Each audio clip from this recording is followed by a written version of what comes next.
The morning sun had barely crept over the rooftops of Queens when 7-year-old Leo Reyes learned what it meant to count pennies like they were drops of water in a desert.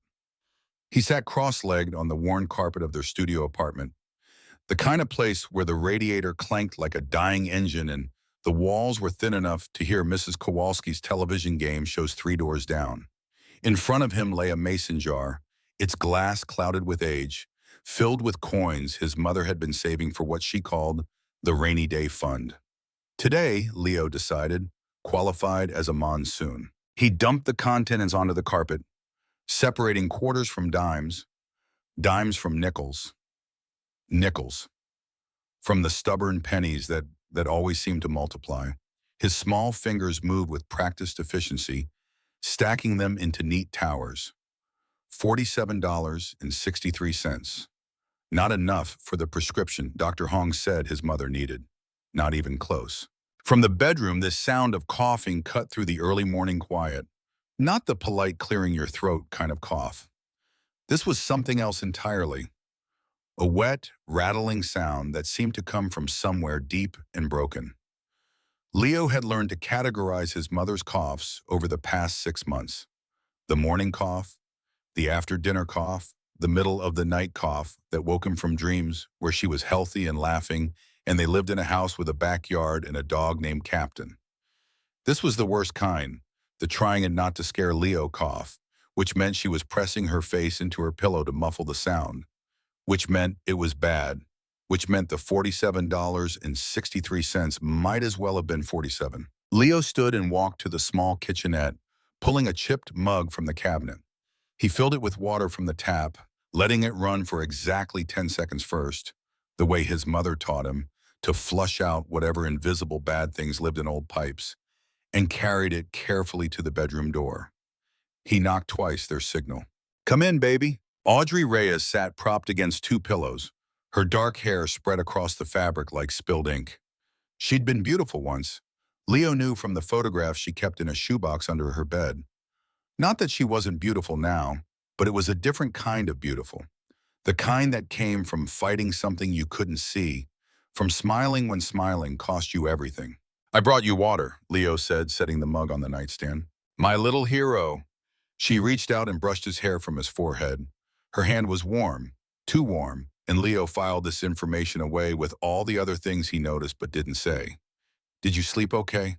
"Yes." A lie. He'd been awake since 4, listening to her breathe, counting the seconds between each inhale to make sure they kept coming. Liar. She smiled, and for a moment the illness seemed to retreat.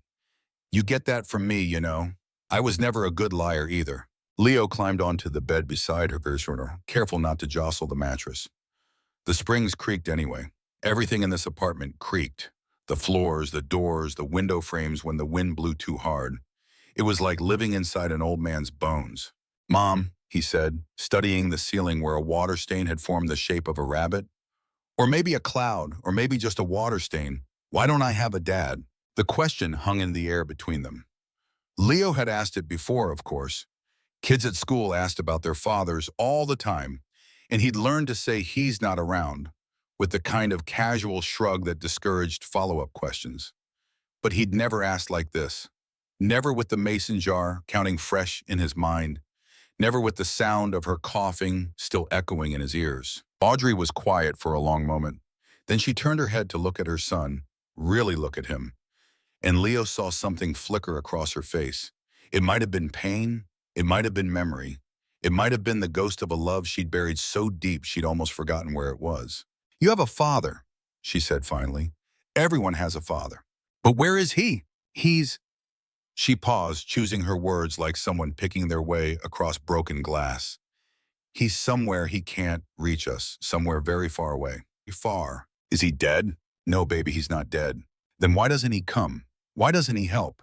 Leo's voice cracked on the last word, and he hated himself for it. He was 7 years old. He was the man of the house. Men didn't crack. Audrey pulled him close, pressing her lips to the top of his head. She smelled like lavender soap and something medicinal, something that hadn't been there 6 months ago. "Some people," she whispered into his hair, "build walls so high they forget there's a world on the other side. Your father, he's lost behind his walls, Leo, And it's not your job to find him. It's not your job to save anyone. But even as she said it, Leo knew it was a lie, the good kind of lie. The kind mothers tell their children to protect them from truths too sharp to hold. He stayed there for a while longer, listening to her heartbeat, feeling the rise and fall of her chest. Then he kissed her cheek and slid off the bed. "I'm going to make us breakfast," he announced. "Toast with grape jelly, and I'll cut off the crusts. My favorite." Leo walked to the doorway, then stopped. He turned back to his mother, and something in his face must have changed because she sat up straighter against her pillows. "What is it, baby?" "Nothing." He managed to smile. "I just love you." "I love you too. More than all the stars and all the fish in the ocean. More than all the stars and all the fish in the ocean and all the grains of sand on every beach in the world." It was their ritual, their prayer, their promise. Leo left to make toast, and Audrey closed her eyes, and neither of them knew that in 12 hours everything would be different. Neither of them knew that the walls were about to come down. 47 blocks south and a universe away, the elevator doors opened onto the 88th floor of Ethelgard Tower.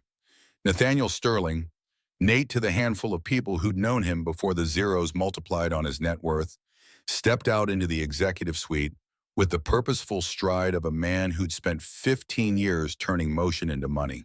He was 34 years old, wore a Brioni suit that cost more than most people's monthly rent, and hadn't felt a genuine emotion in so long he'd forgotten what the word meant. "Good morning, Mr. Sterling." His executive assistant, Marcus Chen, fell into step beside him, tablet already glowing with the day's agenda. "The Nexus Pharmaceuticals team is set up in Conference Room A. Video call with the Singapore office at 10:30. Lunch with Senator Morrison at the Capitol Grill. And your mother wants to remind you about the charity gala tonight." "Which charity?" "Children's Cancer Research." Ironic. Nate didn't elaborate. He never did. Words were currency, and he'd learned long ago not to spend them carelessly. They passed through the executive floor, all glass and chrome and the hushed efficiency of people paid very well to be very quiet, until they reached the corner office. Floor-to-ceiling windows offered a panoramic view of Manhattan. The city spread out below like a circuit board of ambition and desperation. On clear days, you could see all the way to the Statue of Liberty. Today was not a clear day. Fog clung to the buildings like gauze on a wound. "Also," Marcus added, his voice carefully neutral, "Mrs. Sterling is in your office." Nate's jaw tightened almost imperceptibly. "Which one?" "Your mother." "Of course." Victoria Sterling didn't wait in lobbies or schedule appointments. Victoria Sterling appeared when and where she pleased, like weather, like consequence. He pushed open the door to find her standing at his window, silhouetted against the gray sky. At 62, Victoria was the kind of beautiful that came from excellent genes and better surgeons. Her silver blonde hair was pulled back in a chignon that probably cost $300 to maintain. Her Chanel suit was dove gray, almost matching the fog. She didn't turn when he entered. "Nathaniel." "Mother." "You're late." "I'm exactly on time." "You're early." She turned then, and Nate saw what 15 years of watching his mother had taught him to look for. The slight tightening around her eyes, the almost invisible twitch at the corner of her mouth. Something was wrong, or rather, something was about to be made wrong if he didn't do exactly what she wanted. "The Nexus deal," she said, crossing to his desk and picking up the quarterly projections someone had left there. "I've been speaking with the board. There are concerns." "There are always concerns. These are substantive." She set down the papers. "The FDA is asking questions about the nano-region trials. Questions that require answers we may not want to give." Nate moved to his desk, settling into his chair with the easy confidence of a man on familiar ground. "The science is sound. The science is irrelevant. What matters is perception. And right now, the perception is that Sterling Industries is pushing forward with human trials before we have adequately addressed the safety protocols. Because we have. Every protocol has been." "I'm not interested in what's true," Victoria's voice cut like a scalpel. "I'm interested in what people believe, and people believe what they're told to believe. We need to control the narrative, Nathaniel, the way we've always controlled it." There it was, the royal we that really meant I. The reminder never quite stated, but always present, that Sterling Industries belonged to Victoria Sterling first and everyone else second. Nate was CEO in name and function, but the throne had always belonged to his mother. He leaned back in his chair, studying her. What exactly are you proposing? The charity gala tonight. Senator Morrison will be there, so will half the FDA advisory board. I want you to announce a voluntary delay in the nanoregion trials, 6 months. A commitment to safety and transparency. A delay will cost us our market advantage. Regenerics is breathing down our necks. A scandal will cost us everything. Victoria moved to stand in front of his desk, her palms flat on the surface. The posture she adopted when she wanted him to feel like a child being lectured. I didn't build this company from nothing to watch you burn it down with your impatience. Nate said nothing. There was nothing to say. They both knew she hadn't built this company from nothing. His father had, back when Sterling Industries was a small biotech firm operating out of a warehouse in Newark. Victoria had simply outlived him, outlasted him, and remade the company in her own image, the same way she'd remade Nate. Fine, he said, 6 months. But I want it on record that this is your decision. Everything is my decision, darling. She smiled, the expression never quite reaching her eyes. That's what mothers are for. She left without saying goodbye. She never did. Victoria Sterling didn't believe in farewells, only in making sure people remembered she'd been there. Nate sat alone in his office for a long moment, staring at the fog. Then he pulled up the nanoregion files on his computer and began to work, losing himself in the numbers the way he always did. Numbers didn't lie, numbers didn't manipulate. Numbers were clean and pure and, mercifully, inhuman.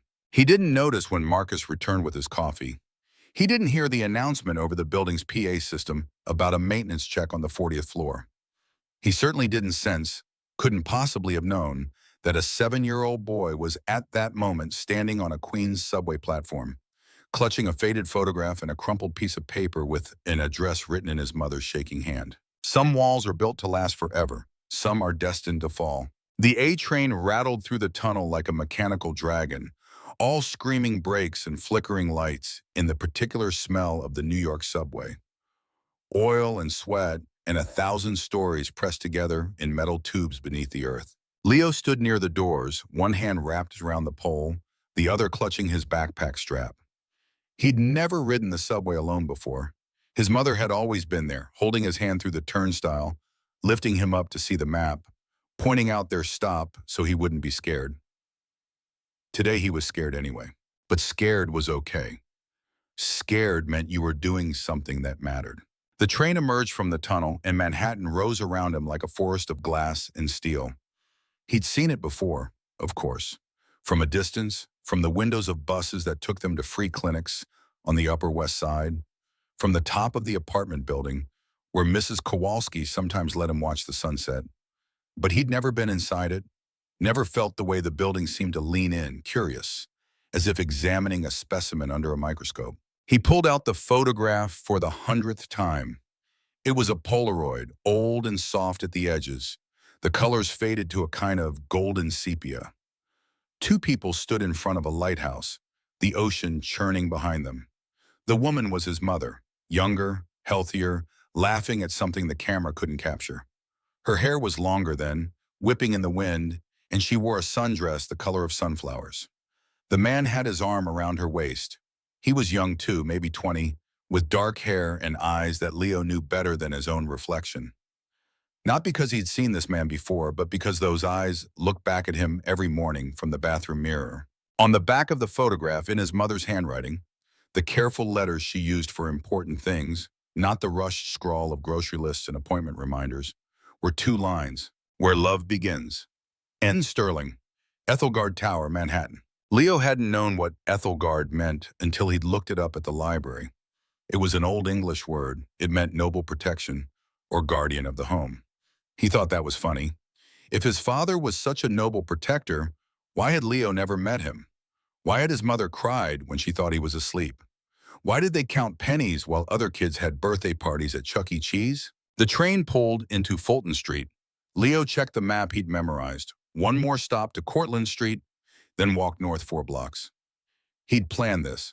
He'd looked up the address on the computers at the library, zoomed in on the satellite view until he could see the exact entrance, the exact street corner where he'd need to turn. Planning was important. Planning was how you beat the bad guys in the stories his mother read him. The heroes always had a plan. What Leo hadn't planned for was how tall everything would be up close, how the crowds would swallow him like a tide, how the noise would press against his ears. Car horns, jackhammers, 100 conversations in a dozen languages. The persistent background hum of a city that never slept and never stopped moving. He emerged from the subway station and immediately felt lost, even though he knew exactly where he was going. The buildings loomed over him, blocking out the sun. Business people in dark suits rushed past without seeing him, their faces fixed on phones and watches and destinations that didn't include a 7-year-old boy in worn sneakers in a jacket 2 sizes too big. 4 blocks, that's all it was. 4 blocks to the place where his father lived his life without them. 4 blocks to the man who smiled in that photograph with his arm around Leo's mother like he would never let go. Leo started walking. Ethelgard Tower rose 92 stories into the Manhattan sky, a monolith of black glass and steel that seemed to absorb light rather than reflect it. The building had been designed by a Swedish architect whose name Leo couldn't pronounce, built by a construction company that employed 3,000 people, and was home to the headquarters of Sterling Industries, a biotech conglomerate worth, according to the article Leo had found, approximately 47 billion. 47 billion. Leo had tried to imagine it. 47 billion pennies in a mason jar. The jar would have to be bigger than their apartment, bigger than their building, bigger than Queens. The lobby was visible through floor-to-ceiling windows, and Leo pressed his nose to the glass to get a better look. Inside, everything was white marble and chrome, the kind of clean that seemed almost aggressive. Security guards stood at regular intervals, their dark suits making them look like chess pieces. A reception desk stretched across the far wall, staffed by people who smiled with their mouths but not their eyes. Leo counted 3 security checkpoints between the front door and the elevator bank.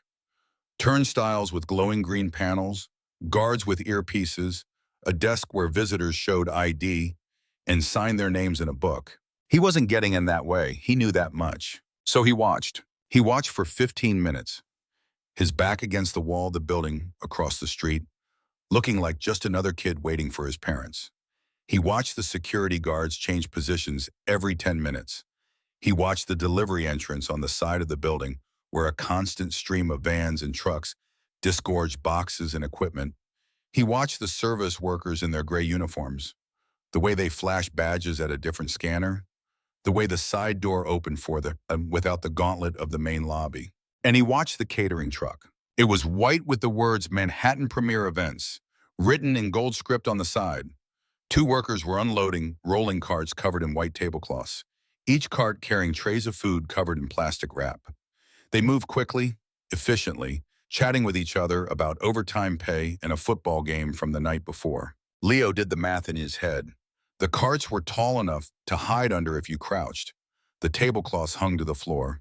The workers were distracted, focused on getting done quickly so they could move on to the next job. It was stupid. It was reckless. It was exactly the kind of thing his mother would ground him for if she knew. But she was dying. And his father was in that building. And Leo was 7 years old with $47.63 to his name and no other plan.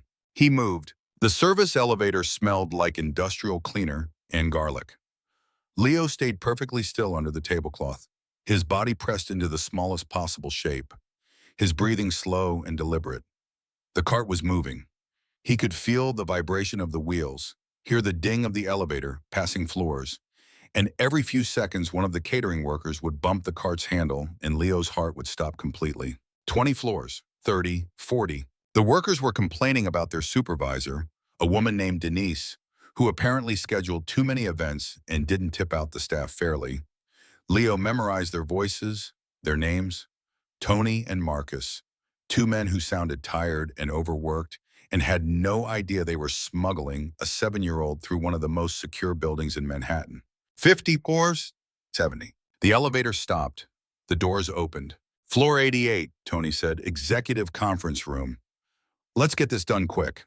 I got another pickup at 3. Floor 88. That's where the article said the CEO's office was.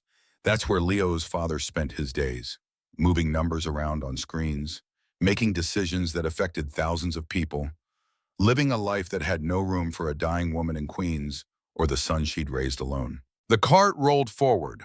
Leo could hear voices now, many voices, the kind of hushed but important tone that adults used when they were pretending to be calm but were actually stressed.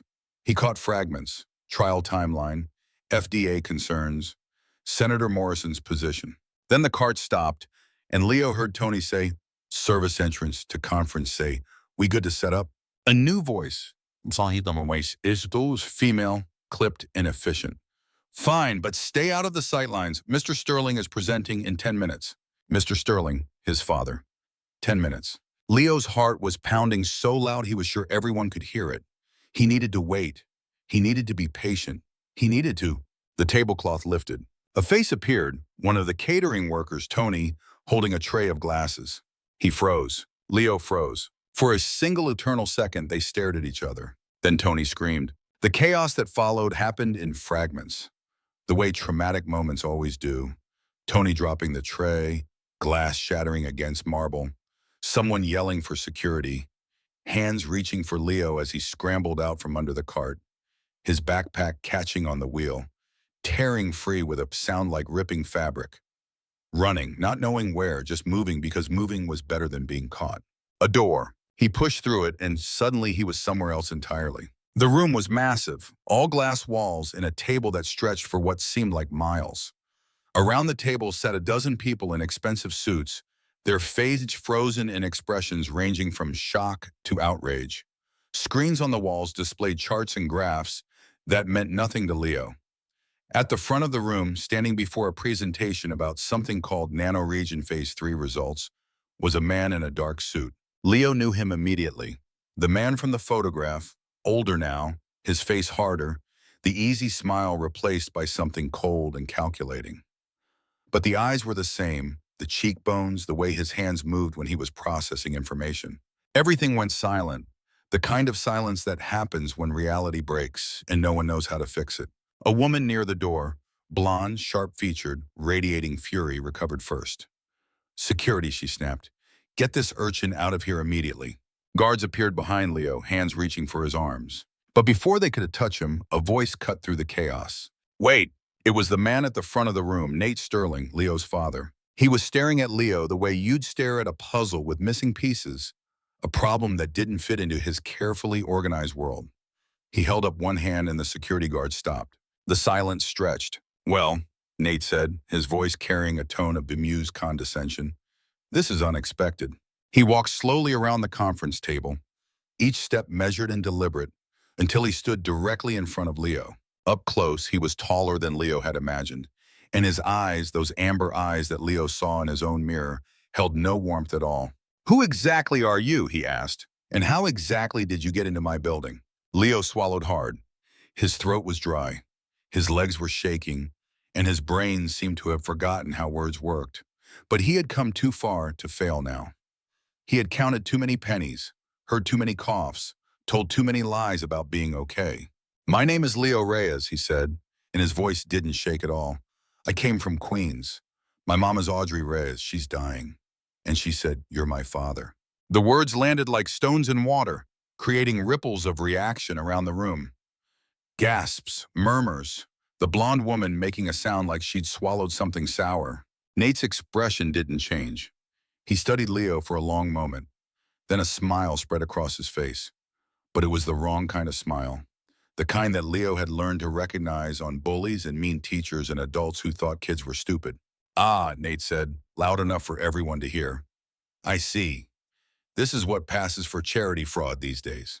Training children to infiltrate corporate offices with sob stories and forged photographs. He turned to the blonde woman. Victoria, make a note. Our building security clearly needs a comprehensive review. Victoria, the way he said it, the way she nodded, told Leo this was someone important, someone who mattered to Nate Sterling. I'm not lying, Leo said. She really is dying. She has something wrong with her lungs, and the doctors say she needs medicine we can't afford, and she wouldn't ask you for help. But she's getting worse every day, and I didn't know what else to do. I'm 7. I'm supposed to be in 2nd grade. I'm not supposed to be counting pennies and reading medical bills and figuring out how to break into skyscrapers.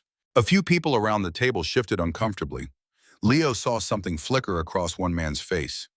Guilt, maybe, or pity. Nate crouched down so he was at Leo's eye level, and for just a second, Leo thought maybe he was going to really listen. Maybe the man in the photograph was still in there somewhere, behind the cold eyes and the expensive suit.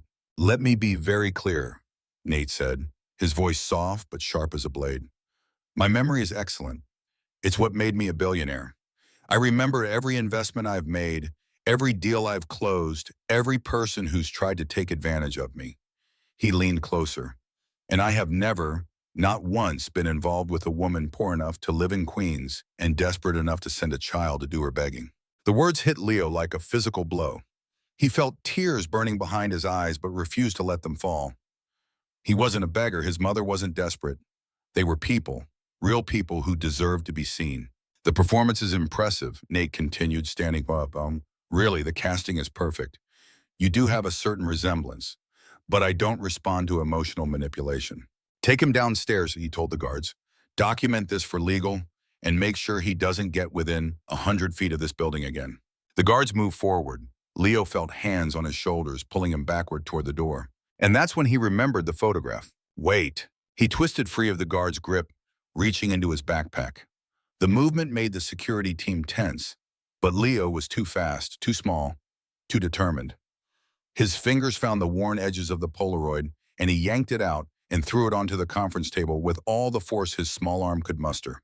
The photograph spun across the polished wood, rotating slowly, catching the light from the floor-to-ceiling windows.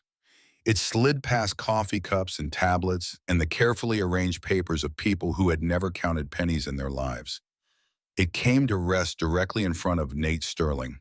"Look at it," Leo said. "Please, just look." The room held its breath. Nate glanced at the photograph with an expression of mild irritation, the look of a man being asked to examine something beneath his notice. But then his eyes focused. His face changed. It was subtle at first. A tightening around the jaw, a slight widening of the eyes, the color draining from his cheeks like water from a sink. His hand moved toward the photograph, then stopped, then moved again, trembling slightly, and Nate Sterling's hands never trembled, and picked up the image. Leo watched as his father saw himself, 20 years younger, standing in front of a lighthouse with his arm around a woman who was laughing at the wind. He watched as Nate's eyes moved to the small detail that Leo hadn't understood until now.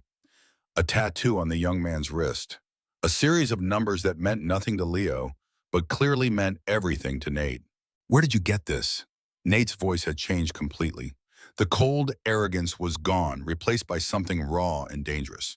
"My mom," Leo said, and she kept it in a box under her bed. She said it was her treasure. Nate looked up from the photograph. His eyes found Leo's. And Leo saw recognition. Not the kind of recognition you get when you meet someone you know, but the kind you get when you look in a mirror and finally see yourself clearly for the first time. "Everyone out." Nate's voice was barely above a whisper, but it carried more authority than all his previous commands combined. "This meeting is over. Everyone out. Now." "Nathaniel!" Victoria's voice was sharp with warning. "I said out." Chairs scraped. Voices protested. Someone mentioned billions of dollars in contractual obligations. But Nate Sterling had already stopped listening. He was staring at the photograph in his hands, as if it contained the answer to a question he'd spent 7 years trying to forget. One by one, the people in the room filed out, casting confused and worried glances backward.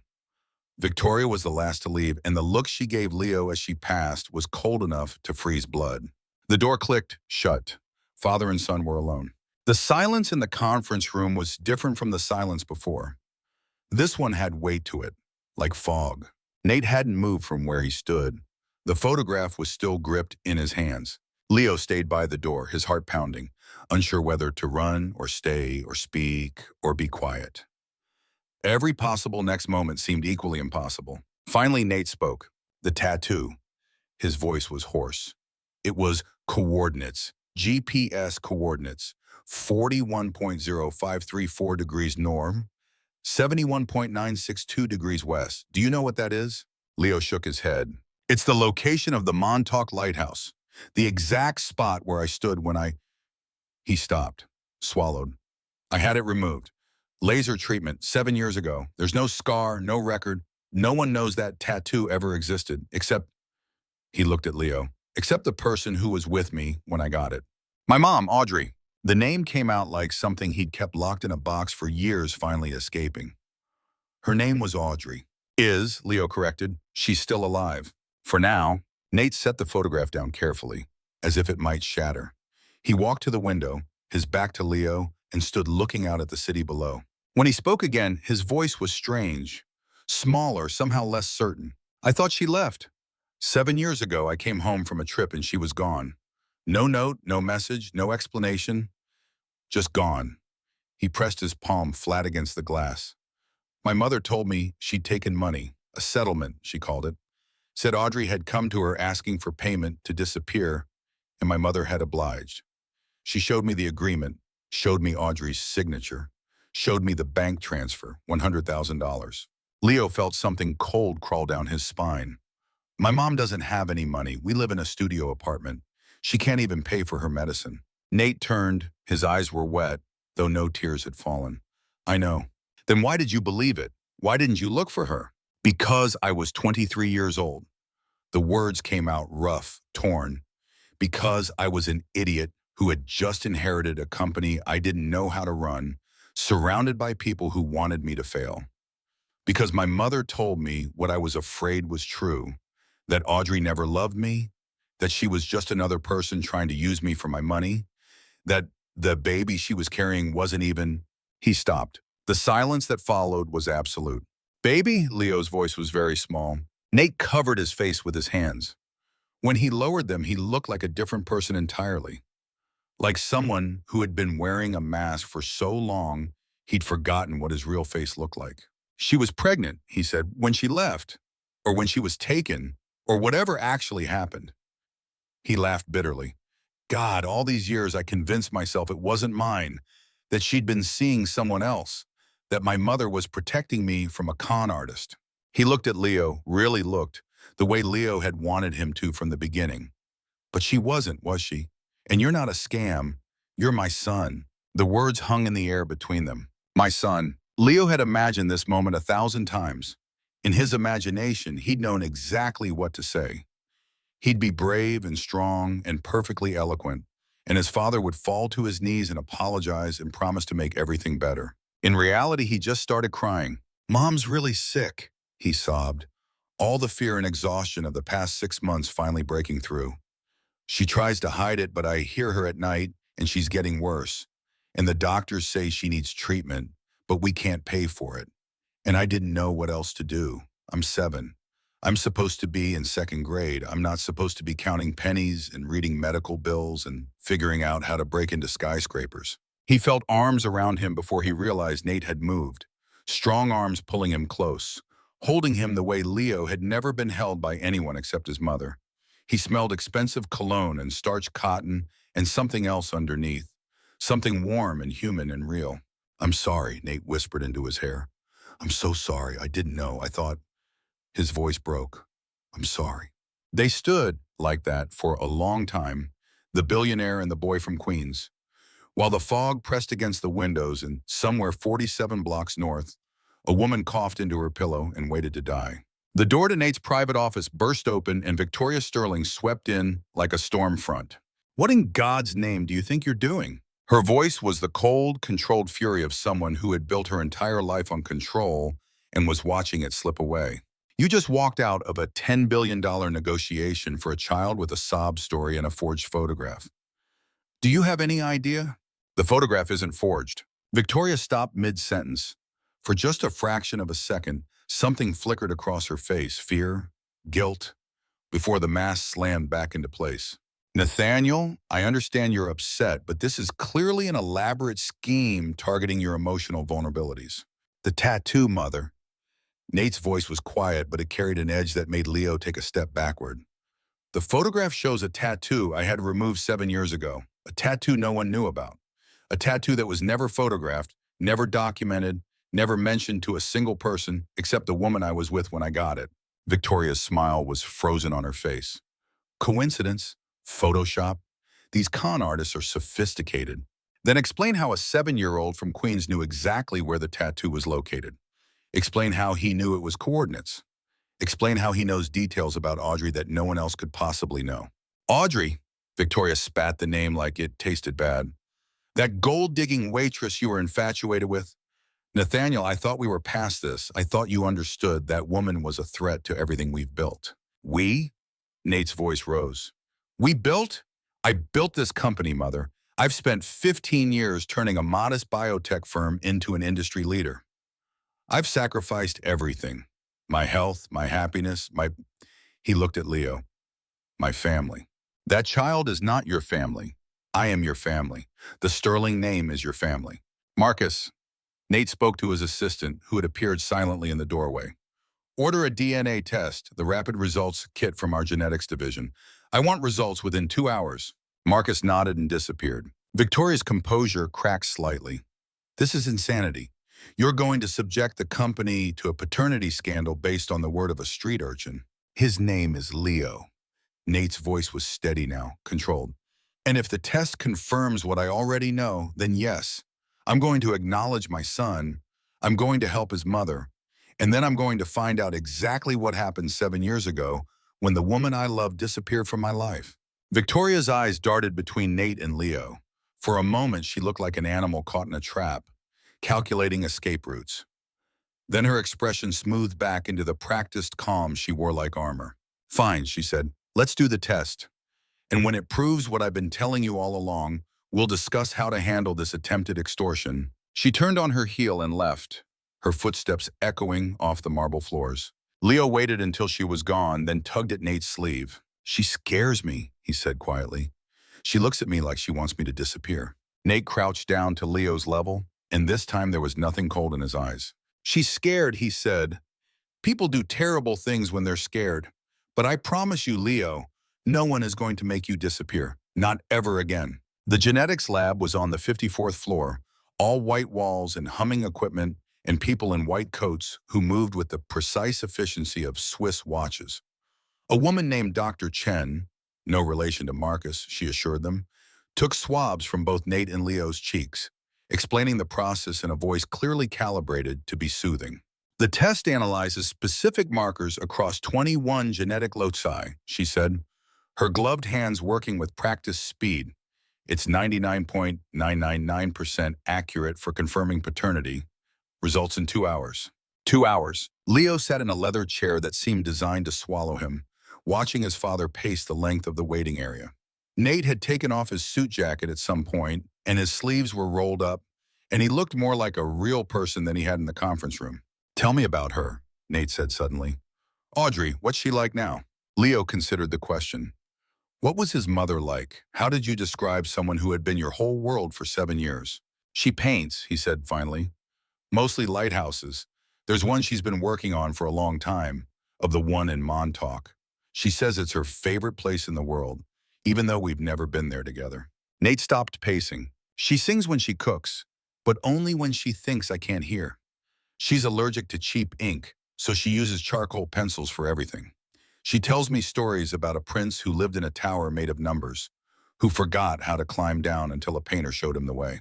Nate sat down heavily in the chair across from Leo. She's funny and smart, and she never complains, even when things are really hard. She works 2 jobs. She did, until she got too sick. Cleaning offices at night and teaching art to kids on weekends. She says, money doesn't matter as long as you have people you love. Leo looked at his hands. She never told me about you. I found the photograph by accident when I was looking for extra blankets in her closet. I wasn't supposed to see it. Why do you think she never told you? Leo thought about this for a long moment. Because she didn't want me to be turned, he said. She didn't want me to feel like I was missing something. She wanted me to think our family was complete, just the 2 of us. Nate was quiet. When Leo looked up, he saw that his father's eyes were wet again.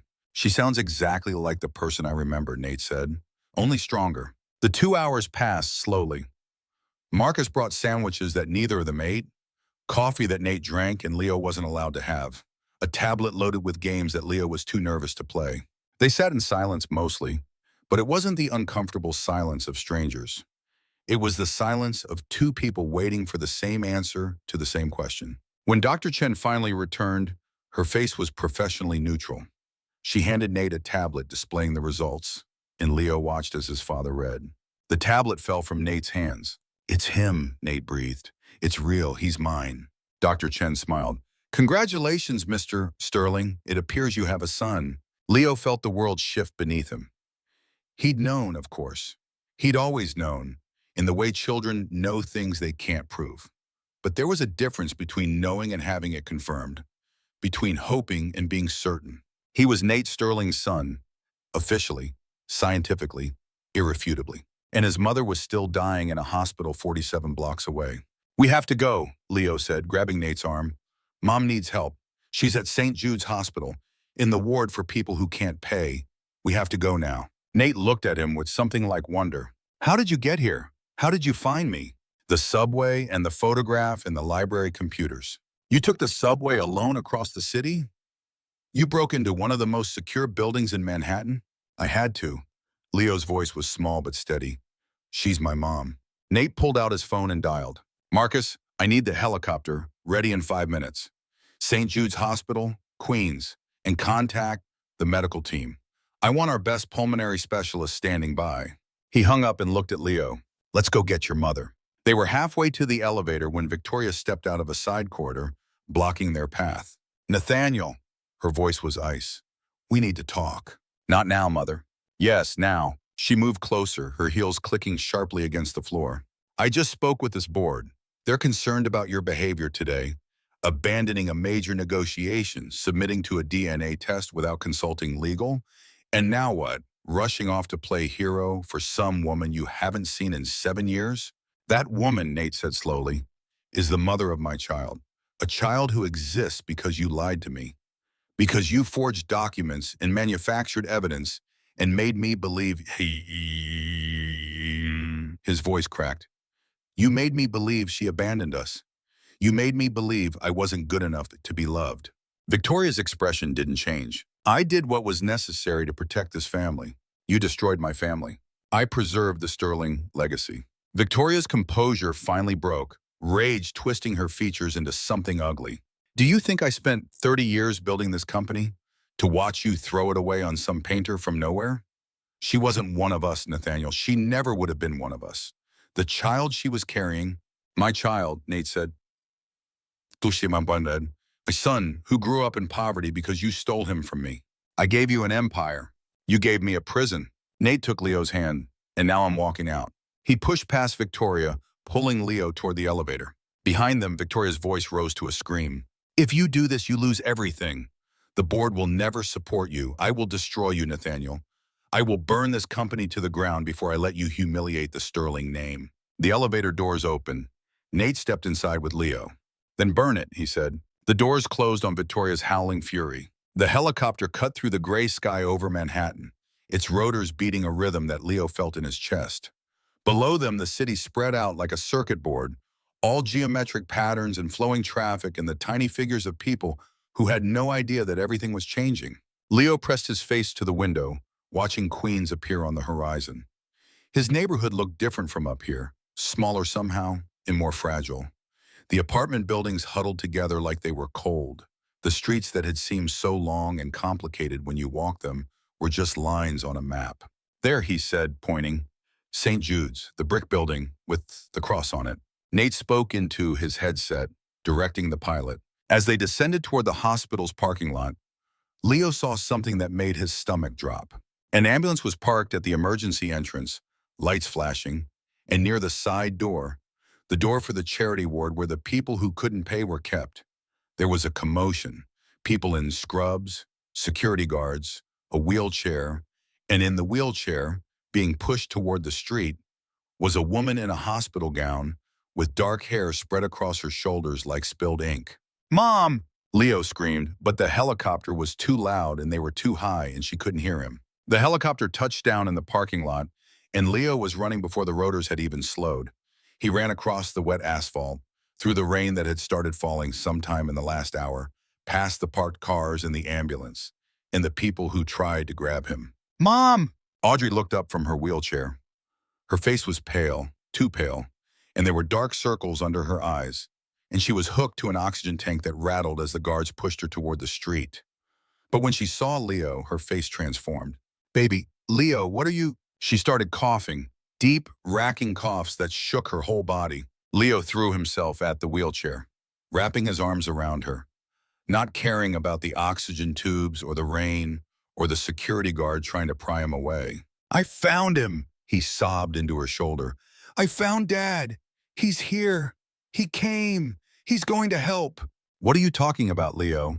How did you get here? You should be at school. A shadow fell over them both. Audrey looked up, and whatever she was going to say died in her throat. Nate Sterling stood in the rain, his expensive suit soaked through, his carefully styled hair plastered to his forehead. He didn't look like a billionaire anymore. He looked like a man who had just woken from a very long nightmare. Audrey, he said, just that, just her name. She stared at him as if seeing a ghost. Maybe she was. You. Her voice was barely a whisper. After all this time, you. I didn't know. Nate's voice broke. Victoria told me you left. She showed me documents. Told me you took money to disappear. I believed her. I was stupid and young and scared. And I believed her, and I'm so sorry, I'm so sorry. The security guards had stepped back, uncertain.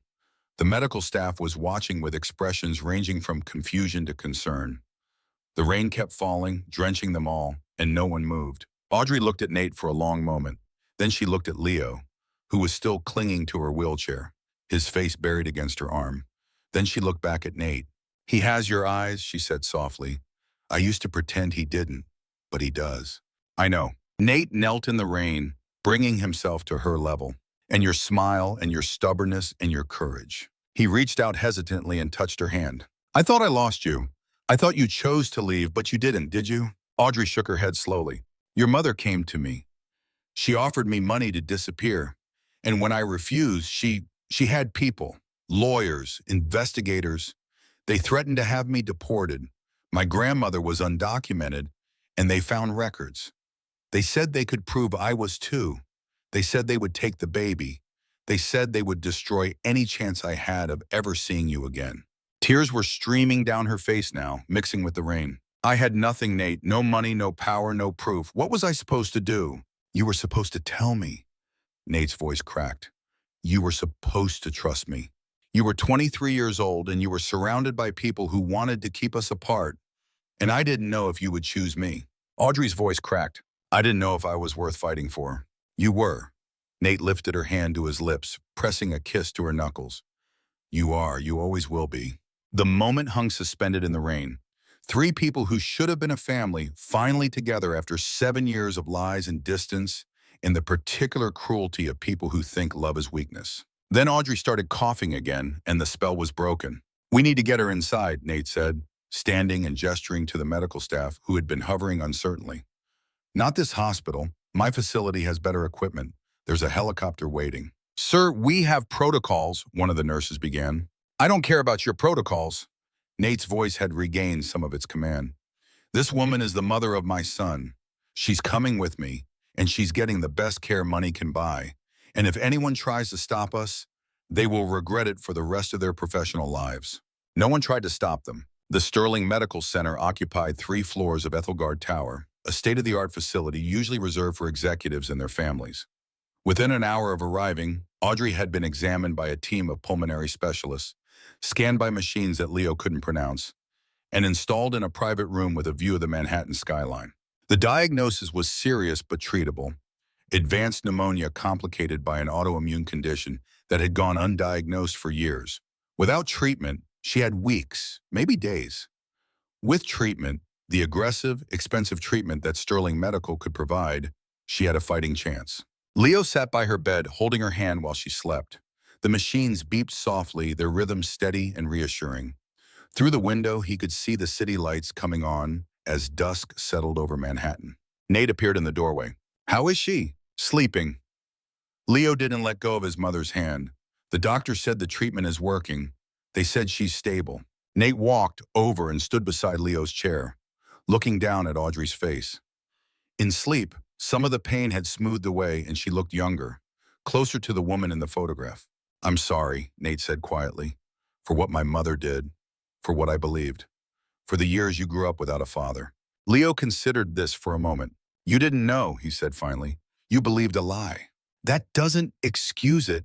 I should have looked for her. I should have questioned the story. I should have... He stopped, swallowing hard. I let money and power make me lazy.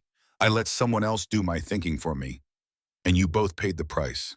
What happens now? Nate pulled up a chair and sat beside Leo, their shoulders almost touching. Now your mother gets better. That's the most important thing. He paused. After that, I don't know. I've missed 7 years of your life. I don't even know your favorite color or what grade you're in or whether you like baseball or basketball or neither. Blue, Leo said. Second, neither. I like soccer. Something softened in Nate's face. Soccer. Good. That's a start.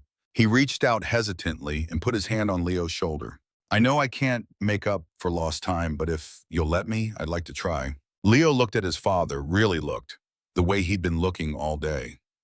He saw the expensive suit and the tired eyes and the hands that were calloused in places. Rich people's hands weren't usually calloused. You left your meeting, Leo said, the big important one with all the money. I did. And you yelled at your mom, the scary one. Also true. And you flew a helicopter to save us, even though you didn't have to. Nate's lips twitched. Well, technically, Marcus flew the helicopter. You know what I mean. I do. Nate squeezed Leo's shoulder gently.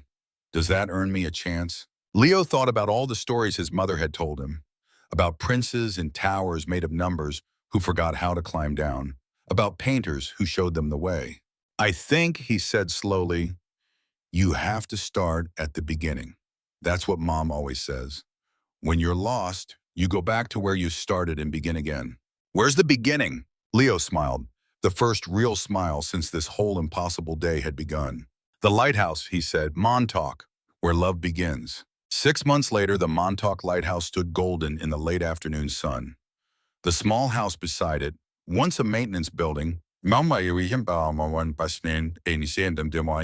converted into a comfortable cottage, had fresh white paint and a wraparound porch in a studio on the second floor, with north-facing windows that let in perfect painting light. Leo sat on the porch steps, watching his father try to fly a kite shaped like a rocket ship. Nate was doing badly. The kite kept nosediving, tangling in the seagrass, nearly decapitating a seagull. But he was laughing while he failed, which was something Leo had learned to appreciate over the past 6 months. His father laughed more now. He smiled with his eyes. You're doing it wrong, Leo called out, grinning. I'm aware. You have to run faster. I'm running as fast as middle-aged billionaires run. From inside the house came the sound of his mother's laughter. She was healthy now, not perfectly healthy. She would always have to be careful, but healthy enough to paint and cook and walk on the beach and do all the things she dreamed of during the years when dreams were all she had. The door opened, and Audrey stepped onto the porch, carrying 2 mugs of hot chocolate. She'd put on weight in a good way, filled out the sharp edges that illness had carved. Her hair was longer, her eyes brighter, and she moved with the easy grace of someone who had finally stopped running. Your father is going to hurt himself, she said, handing Leo one of the mugs. He's determined. He's stubborn. He learned it from you. Audrey laughed again and sat down beside her son, wrapping an arm around his shoulders. Together they watched Nate finally get the kite airborne, his whoop of triumph echoing across the beach. Mom, Leo asked, snuggling closer into her warmth.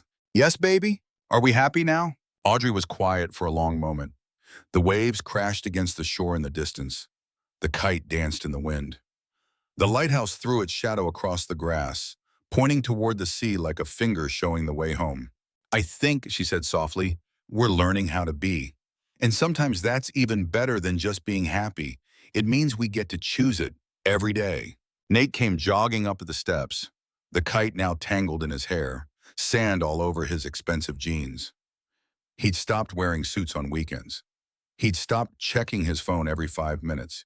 He'd stopped a lot of things, started others. There was a foundation now in Audrey's name, funding art programs for children in poverty. There was a trust fund for Leo's education and a new policy at Sterling Industries requiring paid sick leave for all employees. And a grandmother who was currently facing criminal charges for fraud, coercion, and conspiracy. The Sterling Empire had survived Victoria's attempt to burn it down, barely, differently. But maybe that was the point. I conquered the kite, Nate announced, picking a piece of seaweed out of his hair.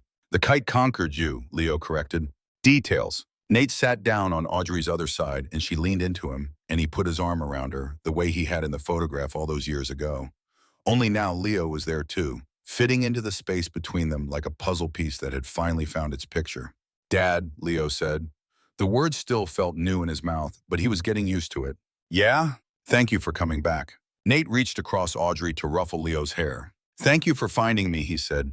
Thank you for being brave enough to count the pennies and ride the subway and hide under catering carts and yell at billionaires in boardrooms. He paused. You're braver than I ever was. You were lost, Leo said, echoing his mother's words from that morning 6 months ago. Some people build walls so high they forget there's a world on the other side. But you climbed over them. I went around them, actually, through the service entrance. Nate laughed, a real laugh, warm and full, and nothing like the cold sound he made in the conference room on the day they met. Noted, I'll tell the security to watch out for determined 7-year-olds. They sat together on the porch as the sun sank toward the horizon, painting the sky in shades of gold and pink and the particular purple that exists only at the edges of day. The lighthouse began its nightly rotation, sweeping light across the darkening water, guiding ships safely past the rocks, bringing travelers home. Leo finished his hot chocolate and set the mug down. He was tired, the good kind of tired, the kind that comes from days spent running on beaches and flying kites and being part of a family that had almost never existed. I think, he said, yawning, that this is where love lives now. Audrey kissed the top of his head. Nate pulled them both closer, and somewhere in a tower made of numbers in a city that never stopped moving, an empty office waited for a man who had finally learned that some treasures can't be counted, and some journeys end exactly where they should have begun. In the tender, tear-soaked journey of Leo Reyes, a 7-year-old boy who counted pennies like sacred promises and rode the subway alone to find the father he'd never known, we discover one of life's most shattering yet hopeful truths. Sometimes the walls we build to protect ourselves become prisons that lock out the very love we need most. Leo's mother, Audrey, carried 7 years of silent sacrifice, hiding a broken heart in a fading body so her son could believe their little family was whole. Nate Sterling, hidden behind billions in boardrooms, had let lies and fear convince him that love was a transaction he could afford to lose. But a child's courage, small, fierce, unstoppable, cracked open those walls. Leo didn't wait for permission or proof. He simply refused to let his mother disappear without fighting for her. His bravery reminds us that the bravest thing isn't climbing to the top of a tower of numbers. It's climbing down from it, reaching through the fog and choosing to see the people we've left behind. Love doesn't always arrive on time, but when a child dares to carry it forward, even the hardest hearts can finally come home. Which part of Leo, Audrey, and Nate's story broke you open? The subway ride, the photograph on the table, or the rain-soaked reunion? Share your own memory of a time someone fought to find you, or you fought to find them, in the comments below. Your story might be the light someone needs tonight. If this moved you deeply, please hit like, subscribe for more stories that remind us family is worth every risk, and turn on notifications so you never miss the next heartbeat. Thank you for being here. Let's keep believing love can find its way no matter how high the walls.